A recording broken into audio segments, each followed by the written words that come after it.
Welcome, everybody. This is Internet Marketing Unleashed. I'm your host, Scott Patton, the Dean of Blogonomics and Podology. Some call me the Podfather. I've been podcasting since 2005, and the word occurred in the fall of 2004. Actually tried not to podcast, but ended up doing it anyway. I'm really excited because we have a super guest, a good friend of mine. He lives on the Gold Coast in Queensland. I think Gold Coast. Is the Gold Coast in Queensland, or am I getting it mixed up with another coast? But anyway, he's Gold Coast in Queensland. And well, I'm going to have to ask him what's the name of the coast on the other side of the border in New South Wales now. But anyway, he's an internet marketer. He's involved in health. So if you've got any questions, make sure that you put them in the comments. I'll make sure to ask him. And make sure you like, share, subscribe, hit the bell. And we're going to get rolling. We're going to talk about a lot of stuff, particularly why you should have a website now if you don't have one, and all about video marketing. So with that, welcome to the show, Tim Cooper. How are you doing? Scott, and thanks for having me. It's great to be here, even though it might be sort of around about 1 a.m. in the morning my time. But, you know, used to doing that sort of stuff because I do a lot of work, obviously, with people over in the States. So, yeah, I'm used to these sort of middle of the night podcast.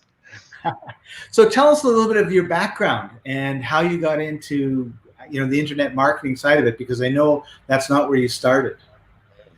Yeah, I mean, like, it depends on how far back you want to go. Like when you get old like me, you have quite a long work history. But you say that I started in IT back in the mid 80s, even before the PC was developed, and I spent 20 odd years as a software design engineer, business analyst, going into businesses, looking at their manual paper flow, and then writing specifications to transfer them over onto computer. I did that for a number of years, and then I moved into health. And I'm not going to go into the reasons there, but I became a massage therapist, but I also studied herbalism and all sorts of stuff. And I ended up working in elite sport here in Australia for 14 years. I worked with AFL teams, the Brisbane Lions, Gold Coast Suns, also worked with PGA. So I worked with a lot of elite sport. And then when I left elite sport and came into private practice, that was around the end of 2013. And even with all my skills, so as you know, with my business skills as a business analyst, understanding business, as a therapist who had a great I knew I worked with elite athletes. I had to get them up, so there was no half measures. So I had good skills, but I was struggling in private practice, and I almost walked away. And I learned that it doesn't matter. It doesn't matter about your business management skills. It doesn't matter about how good your product or service is. If you don't have your marketing dialed in, all the rest doesn't matter. And so I decided I was actually going to leave private practice, and I was going to go off and create courses. And I bought my first marketing course back in 2014, 2015, and that's where things started to change. And I did everything hands on, but I also knew that with for most of that time, when I sort of switched to marketing, and in that time I've held positions as a executive and lecturer in natural health colleges and that sort of stuff, that the natural, like the natural health, like people like massage therapists and naturopaths and sort of stuff, they have this problem with wearing two hats. They have a problem with being a healer on one hand and being a business person on the other hand, and a lot of them struggle in business. So I made it my mission, so to speak, for the last few years to work with health professionals to help them with their marketing, with their mindset and that sort of stuff. Scott's been kind enough to join us on all our summits and contribute as well. And so that's what got me going, was basically the need. And what I found was that when I started my marketing, when I started my marketing course, my business started to pick up by itself. And then in a very short period of time, I was basically at capacity. So it was a mindset, because everything that I was blaming for the failure of my business, I was blaming the location. I was blaming everything external to myself. And then as soon as my viewpoint changed, as soon as my attitude changed, as soon as my mindset changed, business came to me, and all those other things like the opposition, like the cheap discount massage down the road, and the fact that I didn't have any walk by and all that sort of stuff. None of that changed. So that was a big lesson as far as marketing and mindset was concerned. Cool. And I totally agree. It's really hard to wear more than one hat when I talk to people, it's always about, focus on a niche, focus on an area to get really good at. But if you focus on something and you're really good at it and nobody knows, that's a problem, right? And the marketing part of it is something that people really need help with. And unfortunately, in the internet marketing industry, a lot of people a lot of snake oil salesmen have joined and said, hey, I can get you, 20 new clients a month. Just do this, and 6 months go by, you've got one new client and you spent a small fortune. And, it's that big problem of separating the wheat from the chaff that we always have to struggle with. Yeah, see, this is the point, and I think it's not just restricted to natural health. I think it goes across the board that business owners don't want to be salesy. They think that you start talking about marketing and they want to rush or have a shower. They start to feel dirty. All marketing, that's a dirty word, and but we know that people don't like to be sold to, but people like to buy. Right. So the biggest thing when it comes to your marketing is leading with value, right? Give value first, and build trust, build a relationship, and you can market very, very ethically. And I put my head on the pillow every night without. I know I haven't manipulated anybody. I haven't extorted any purchase from somebody they didn't want to do. And I give probably when I sort of look at what I do, I give more away than actually what I sell. So basically, and also if people want to take the time, even the stuff that I sell is available for free. If they go to my YouTube channels and they go to Facebook, or they go and get onto some of the summits and that sort of stuff, everything that I sell is also available in a free format. It's just that the stuff that I sell is structured in a much more there's a clear pathway forward. There's step 1, step 2, step 3, step 4. Whereas the free stuff is just sort of scattered around because I can't control what video you're going to watch first and what video you're going to watch next, and that sort of stuff. So it's don't be afraid to give stuff away, and give without expectation. I think that's the other thing. Like, but people think, oh well, I'm going to give you this, so I expect that back, and then they expect something back from the person they give it to, and it often doesn't work like that. I think if you just give freely, and people will pick up on that energy. And I'm not going to go woo woo here, but there's also that law of reciprocity and all that sort of stuff. But if you give freely, and if people can actually sense your real joy, and especially if you're doing something you're passionate about, then it's going to come back to you. It may not come back to you through the person that you gave to. Right. But everything flows and cycles, and it will come back. In fact, I would say if you gave something to person A, you're going to get it back from person B 99% of the time. It's Correct. Just, it's just the way that it works. And I think one of the things that, that's interesting talking about holding on to things. I really believe that the majority of my ideal clients, and in fact, I would say all of them, have this in common. They don't have time to do it. So I come to them, and one of my unique selling proposition points is you just have to show up for 20 minutes and talk, and then go away, and I'll look after everything else. And they go, really? Yes. And well, what about this? What about that? No, we look after everything. So that because they're busy business people, and when I talk to them about doing whatever it is that we're doing, their first thing is, oh no, how am I going to fit this into my schedule?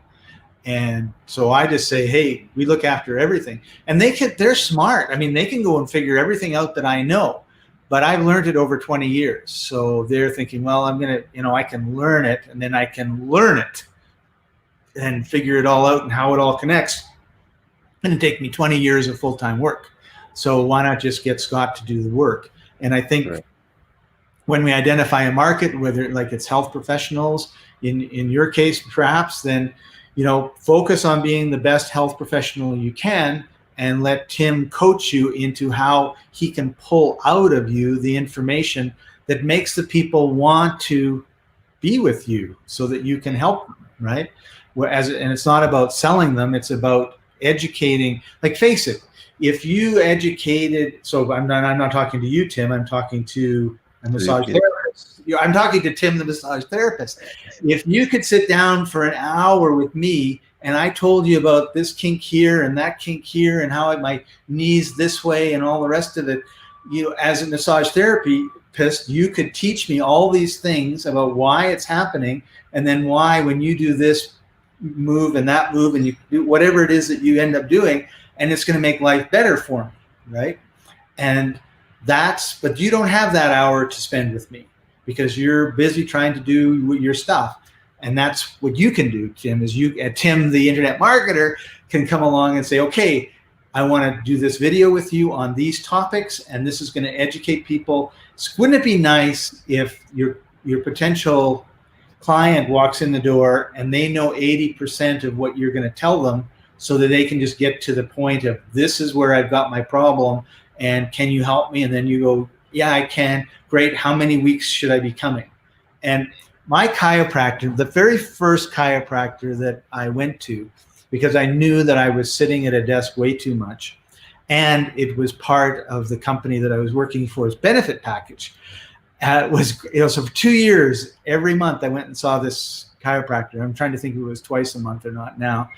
And he told me this great story. He said, these two twin brothers came to see me like 20 years ago or 40 years ago when I first started my practice.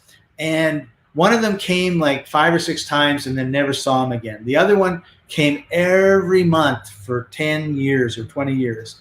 And now one of them, the one that didn't come, has had 3 heart attacks and is in a wheelchair. And the one that came is in perfect health.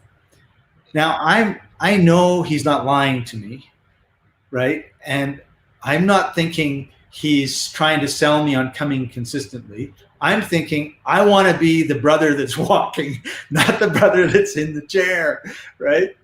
And so, stories are so important. Stories, powerful stuff. And I mean, that's it, because then you can see it.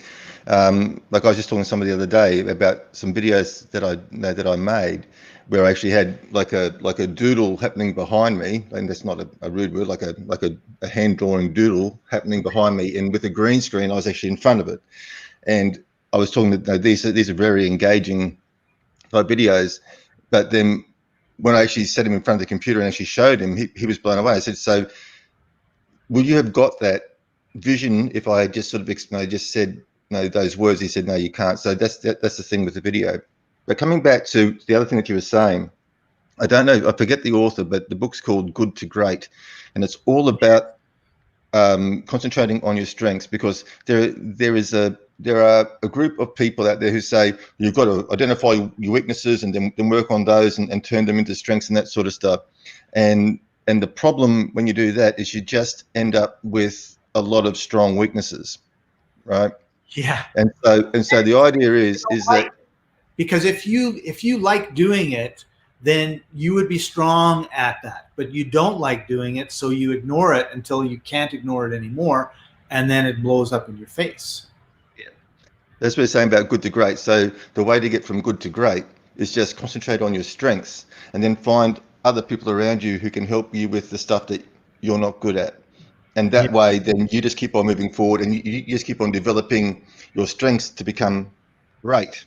And you might be great at a handful or 1 or 2 things, instead of trying to be good at everything. Right. And so that's a very, very important point in business, is that I know myself, like at the end of the day, I can do everything because I bootstrapped. I had to pull myself up by my bootstraps. I didn't have funds, so I taught myself graphic design. I taught myself video, and I've had mentors. As I started to make money. I've invested tens of thousands of dollars in myself along the way, and hundreds of hours. But when I was starting out, I didn't have that money to invest, so I had to just do it. So anything to do with a website, so from website design to the graphics to the video to the marketing to the this to that, I do it. I do it all. Yeah. And that was out of necessity, not because I particularly wanted to, right? You're like my twin brother, Tim, because that's my story too. Not only out of necessity, but nobody knew how to do it. Like, I'm not sure when you started, but in 1999, there were not a lot of people that knew how to make a website and code HTML that were, I mean, they were all doing it and learning it themselves at that time. And so when you looked around, like, there was no online courses or YouTube or any of these resources we have now to learn. And I'm the same way. Like, I found somebody that was learning. It was Hot Metal Pro was the program, and they were learning it. And they said, well, you can sit beside me and we can learn it together, I guess, because he was trying to make a website. And I was like, I need to make a website. And I spent two months, July and August, like every day sitting beside this guy, and we'd be looking at this screen going, I don't understand this, because neither of us had a programming background either, right? So it wasn't like I knew how to code. My background was I was a store manager for a grocery chain.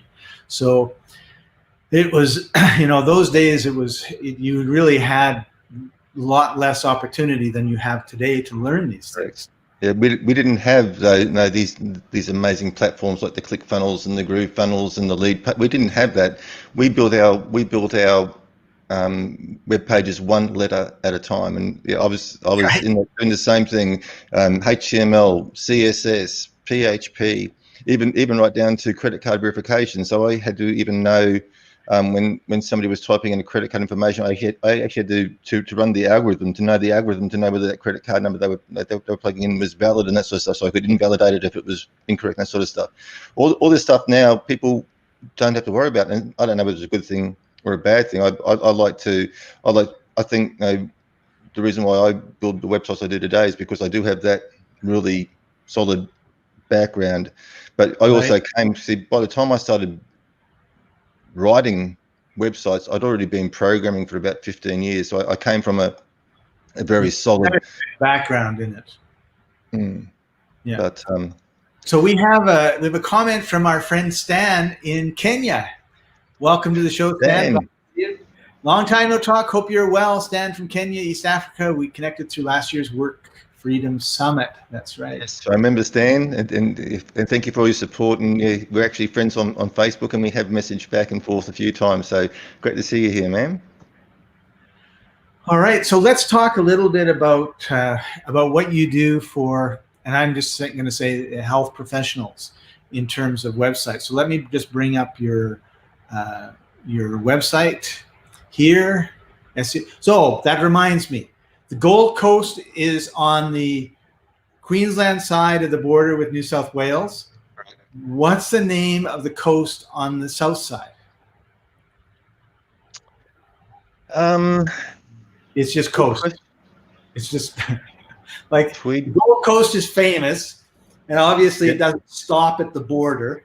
But I thought it could be called Tweed Coast, or I don't know, because up north we've got Sunshine Coast. Okay, so it's not Sunshine Coast either. Okay. No, that's 2 hours north. That's sort of further up the road. So it's a mystery. It's a mystery. And I've lived there most of my life. If I'm really know, I'll get out Google Maps and I'll take a look. Yeah, so that's my website. And you also notice just up in the top left-hand corner there's a little web accessibility widget, which is becoming quite a big thing, especially in the States. There's called the ADA, the Americans with Disabilities Act. And I don't know whether it's actually law. Like there's a bit of an argument whether it's actually law or registration or whatever. But basically, what it is saying the ADA says that any public-facing asset or whatever, anything facing the public, must be accessible to people with disabilities. So, like you go to shopping centres or restaurants, and there's the ramps and there's the stuff in the toilets to help you get up and down, and all these things so that just disabled people can get in and out of physical venues. But then they also turned around and said, but your website is also a public facing store or a public. And so in America, there's lots of companies actually getting sued. They're getting hunted down by lawyers, and you can get fined through non-compliance through the ADA for up to $75,000 or $150,000, but you can also get privately sued as well. So these widgets, I can that widget on there is what we call a free widget. So I actually put that on your website for free, and that gives you about 50% coverage. So it might slow a solicitor down. But yeah, accessibility is a big thing. And then of course there's a paid version of the widget that gives you about 95%. Like, they can't sort of guarantee, because obviously it's AI, so it actually depends on how your website is structured as to how the widget. But I mean, it's great. Like, even people who are colorblind, you can actually change the entire layout of the website to suit. You can have the website read to you, all sorts of stuff. So accessibility is one thing that everybody all over the world. I think it became legislation in the UK last month. It's just going to become more of an issue. So that's something. But other thing too, like, it's just the right thing. Like by making your site more accessible to people with disabilities, you're opening yourself up to about 25% more of the population, right? So, so that's one thing there. But more so, yeah, my main stuff with the health practitioners is more so the summits that we run. In my most of my day-to-day stuff, I'm basically more like a general business consultant. I'm a content strategist, so basically content is my thing, making sure that it's SEO rich and that sort of stuff. And so when we come to private, when we come to local business, I think now more than ever, you've got to get all your ducks in a row. If you didn't have a website pre the C word, you need one now, and because you've got so many businesses coming online, because I've realized, we've got to be online. You've got to make sure that from the outset you've got a good foundation of SEO, which means that you've got your domain name correctly, you've got good on-page SEO, you've got off-page that you've claimed your Google My Business listing, right?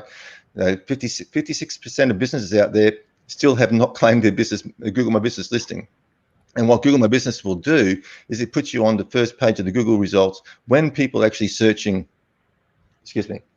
So what happens? So Google talks about micro moments, and it's identified when people are searching on Google, and that's where every local business should really focus their attention first. Right. Social media has its place, but when somebody is going to spend money, they don't go to social media, they go to Google, right? And we talk about the 4 micro moments, and the micro moment is I want to know moment. So basically, I want to know moment is they're doing some research, looking into something, they want more information about something, but they're not necessarily looking to buy. They're not at a buying point, right? And then we've got the I want to go. So they need information about how to get from A to B, right? Then the I want to do, which is they need help doing something. So they're looking for a how-to, they're looking for a checklist, they're looking for a step-by-step guide, but they need assistance in doing something for themselves. And then you've got a I want to buy. And what you need to do as a local business is you need to actually address all those 4 micro moments, right? You don't want to just be on Google to sell. Like, you want to be on Google. Once again, as we started this conversation, you want to lead with value. And we have this thing called like a buyer's journey or a funnel, and you can slide that funnel into 3. You can have top of funnel. And when people hit your top of funnel, they don't know you yet. They don't really know about your service. They're basically just doing some general inquiries. They're at the I want to know. So when they're at the I want to know, you might have some articles up, a blog post, a video, some information about how what can help them with their particular problem, right? It's not necessarily promoting your business. At this stage, you are just providing information about the options available to them to solve that problem. Right. As they come down through your funnel, and what you might even do at that point is what a smart business person would do is they'd actually have a lead capture form. So they have some sort of email capture form on that page saying, get access to our 19-page guide on how to reduce your back pain or whatever problem you're solving. And so now you've got their email address, and you can push them down further through the funnel. So then you've got your middle of the funnel, which is now becoming more service related or more product related to what you do. So now you are tying their problem to the solution or product that you provide. So it's becoming a tighter relationship. And if they stick there, the next thing is going to be the bottom of the funnel where they turn from prospect to client. They pull out the credit card, process the number, and you made a sale. So that's how you push the, you address all those micro moments into a structured content layer. And I think the best way to do that is through video, because people say SEO doesn't work. And SEO works, but we live in this age of instant gratification, and you think, okay, I'm going to write a keyword-rich article, and I'm going to put it up there, and it's going to rank on the first page of Google tomorrow. And chances are that's not going to happen. And a lot of that classic SEO stuff is going to take even up to 6 months for your work to be seen. But you've got to look at it. That's important work, because once that SEO is in play, it's there for a long time. You don't really have to do a lot. Like, I put people on the front page of Google. Using Google My Business 2 years ago, haven't touched it, and they're still on the front page. So, right. So sometimes people say, no, well, SEO doesn't work anymore. It's old. Like Google keep on making it harder and harder, and you go for paid ads. Well, paid ads, they're very dangerous too, especially if you haven't got a proven system that you're pushing your customers to. Like, you can spend traffic, you can send traffic there, but if the page isn't converting or it's not doing what it's supposed to do, then you're just losing a lot of money, right? So the idea is yes, SEO. Some aspects of SEO take a long time. Other SEO aspects, I can rank a YouTube video on the front page of Google within half an hour, right? Using optimized video, using the right keywords and that sort of stuff, and they can stick there, right? I do affiliate marketing as well. I think in today's COVID, well, said that terrible C word, but in today's day and age, you should also have an online thing. I'll talk about that in a minute. But the point is that I've made something like 5 videos. I've got a website with 5 pages. Those videos rank now on all the main keywords for that. So I rank number 1 for the bonus. So when they type in blah blah blah bonus, I rank number 1. When they type in blah blah blah review, I rank for that. And when they just type in the product name, I rank number 1 on all of those, right? So I've got people coming to my website day in, day out. It's not costing me a cent. So when you dig that river, when you dig that channel, then everything starts to flow, right? And I've got sales just coming through to me automatically. And that was another thing too. It's a nice feeling. It is. Jeff Bezos is investing in prime delivery vans, tens of thousands of them. Why is he doing that? Because he knows that people just ain't going to the shops as much as they used to do. So if you've got a brick and mortar business, now more than ever, you've got to look at how can you bring part of all of that online? What can you do, like a delivery service, or can you do something electronically? Can you do something that sort of can see, it's early in the morning, not thinking, but the point is, you can find an affiliate product which is really, really good that complements your business. And as Scott was saying, like, it could even be a short course on how to actually do something at home. Because I actually did what whichever way Scott is. I actually did what Scott said about that video about answering the question that people were asking me all the time, and every day for most of my clients, I was prescribing exactly the same stretch, and then I had to sit there and actually demonstrate to the client exactly how it was supposed to be done, because we didn't want them to sort of overstretch and hurt themselves. Every day, repeating like a parrot, blah blah blah blah blah. So what I do? I made a 20-minute video that went through that whole process. Because the other thing too is, like, people get home and then they forget. They forget the finer points, and they stop doing it. And then I made a little 2-minute video that I put on my Facebook page, which which took these people over to an opt-in page where I got their email address and password. I said, like, because what it was stretches for the upper neck and shoulders. So if anybody who had tension headaches or back or any sort of pain. So I say, do you suffer from tension headaches? Do these stretches. And so I actually build an email list. And then what I did is I took screenshots from the video and made a PDF and then wrote. So I wrote out the instructions as well as screenshots. And that's a way to build your list. And then you could either sell them off something, or you could market to them. You can promote to them. But I think email list still very important, and being able to have some sort of online service or product, because they say that 2021 is going to break all records for online sales, right? So you got to position yourself to be there.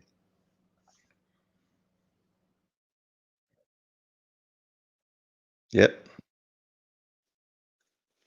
You with me, Scott, or you're frozen on me? Okay, don't know what's happened. I don't know whether I'm still going, or whether Scott's still. Here we go. Are you? Oh, we're back. We're back. Good. Yeah. We're back. My Wi-Fi, for some reason, in the last couple of minutes has been wonky. But what I got out of what you said was multiple streams of income. So if you're a professional in the health industry and you're dependent upon someone being there for you to like massage or crack your back or whatever, what are other things that you can do, and what sort of things can you do that are online? And of course, you're not going to recommend a product, which affiliate marketing basically is recommending products that you don't know, believe in, and understand. So of course, you're going to do it ethically, and reviews are awesome. And there's lots of gadgets and widgets and probably things that I was just thinking of a chiropractor that I went to, and they tried to sell me these little foam blocks to put my head back on, right? And, you know, in my mind, I'm thinking I probably could go on Amazon and get them for half price.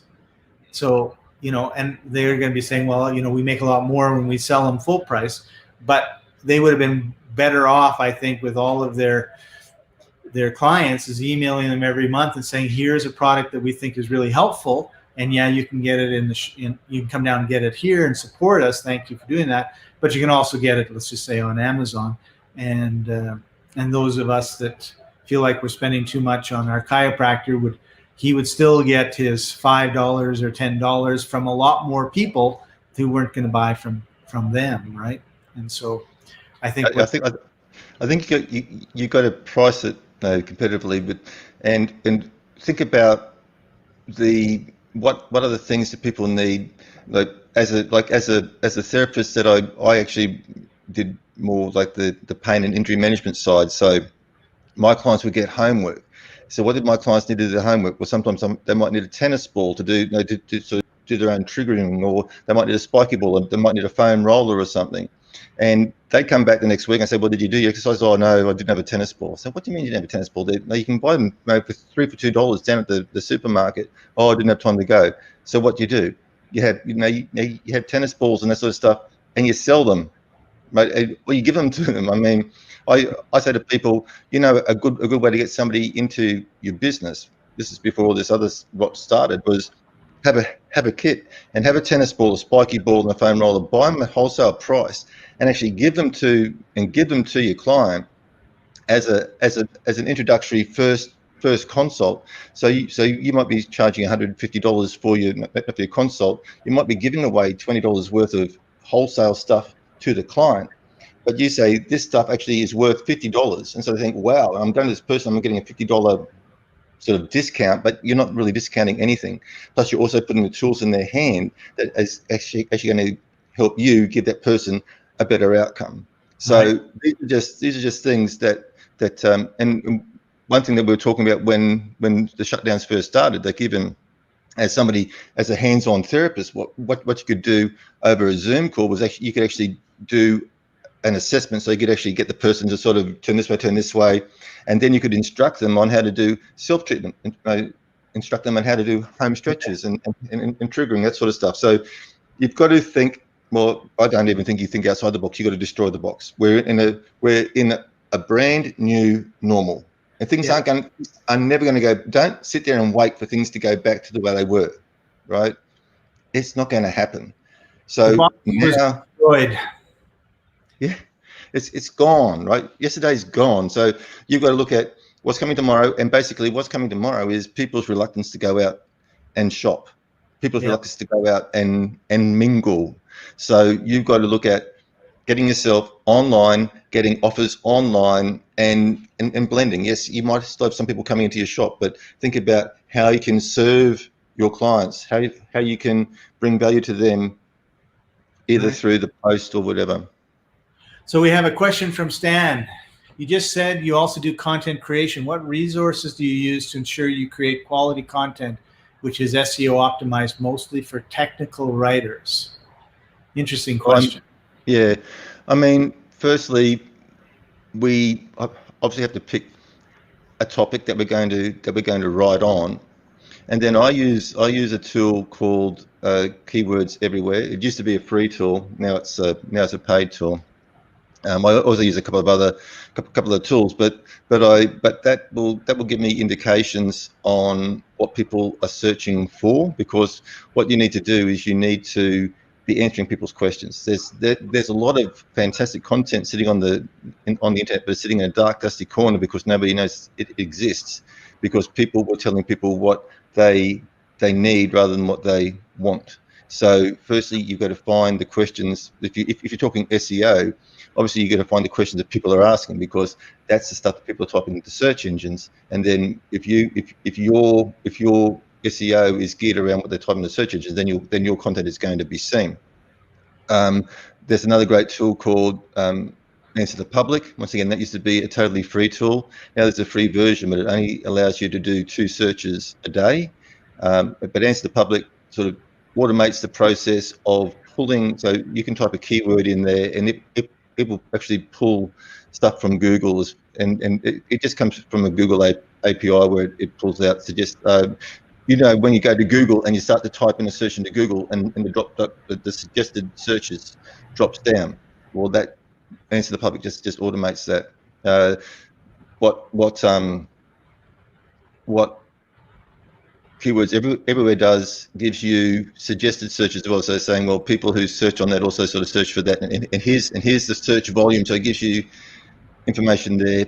And another good resource is Google Trends, because you want to sort of look at Google Trends. Gives you a graph about how many people have been searching for that particular keyword over time. And so obviously you want to either see the graph going nice and stable, which means it's an evergreen type of keyword, or you want to see that graph on the rise. But yeah, I mean, it depends what you're writing, Stan. I mean, technical writers, you just got to be making sure that you are answering a question, and then make sure that is covered in your. And I think the thing with SEO is that a lot of people sort of get a little bit tempted to splatter their keywords throughout the entire document, and Google is aware of that now. So people say that Google and that sort of stuff have actually made SEO harder. They actually haven't. They've actually made it really easy. And here's the trick, right? If you want Google to display your content, provide valuable content that people want, right? So produce your content for the end user, and whether that content be written, whether it be audio, whether that be video, provide value, make sure that it is content rich, make sure it's solving a problem, and just make sure that it's something that people are looking for, and Google will reward you. Right? These people who try this tactic and this hack and are always looking at the back door, well, they might get a quick return, but then when Google and YouTube come around and they plug that hole in the algorithm, all those people who did that, they disappear. I've seen it. I saw it back in 2018. Just overnight, a whole bunch of listings just disappeared off the first page of Google, because they were gaming the system, and Google plugged that hole, and they disappeared. But all the people who've been playing by the rules, their listings stayed. So just play by the rules. Give Google what they want: quality content. Do your research. Make sure that you're answering questions, not lecturing. Right? We all know what people need, but sometimes people don't know what they need. Right? So you got to educate them. You got to take them on a journey. Don't just hit them over the head first up. So that's how you do your research. It doesn't really matter what you're writing on. It doesn't matter whether you're writing a massage article or a programming article or whatever sort of writing you're doing. You're still to be answering a question and providing a solution. And I'd like to add to that, Stan, what I would do is when you've created something, whether it's text or video, is have somebody who kind of understand, well, maybe even doesn't understand, but have somebody that you can have read it or watch it and then see what sort of questions come up for them, and then tweak based on the feedback that you get. Oftentimes, it's kind of this lonely thing. We're writing or we're creating a video, and we know the content, we know what we're talking about, but somebody that doesn't know the content could be lost. And oftentimes we use jargon, and the jargon is understood by our industry, but not understood by anybody. I've often said I used to be a store manager, and I remember standing on a Saturday afternoon in the middle of my store, and I had 5 clerks around me, and I told each one of them their job, and they all rushed off to do their job. And this lady had her cart right behind me, and she turns to me and she says, I know you were speaking English, and I can see they all understood you, but I didn't understand a single word you said. And it was just the funniest thing, right? Because she stopped, she was listening to me, she saw everything that was happening, and she says, I have no clue what you told those people to do. They obviously know, but I don't. And we fall into that trap very easily. Mm. And the other thing too, another really good approach is to search Google for the topic that you're going to write about, and then look at what's contained in those first results, and then write something better, or go to Amazon and see if there's any other sort of book or document based on that, and read the reviews and read the reviews. Read what people liked about it, but also read the bad reviews. Read what people didn't like about it. What was that piece of information missing?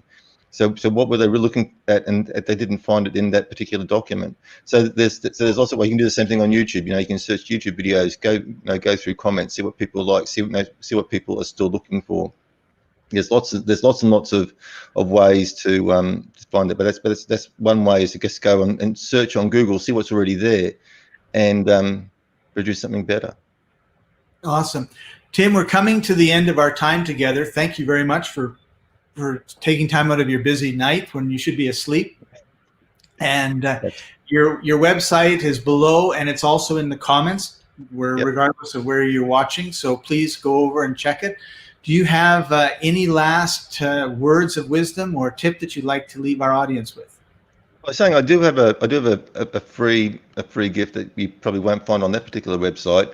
It's a 10-part email mini course on video, like how to create videos to help promote your business, no matter what the business might be, whether you're promoting your own product or somebody else's product, like whether your own marketing or affiliate marketing, whether you have a brick and mortar business, whether you have an online business.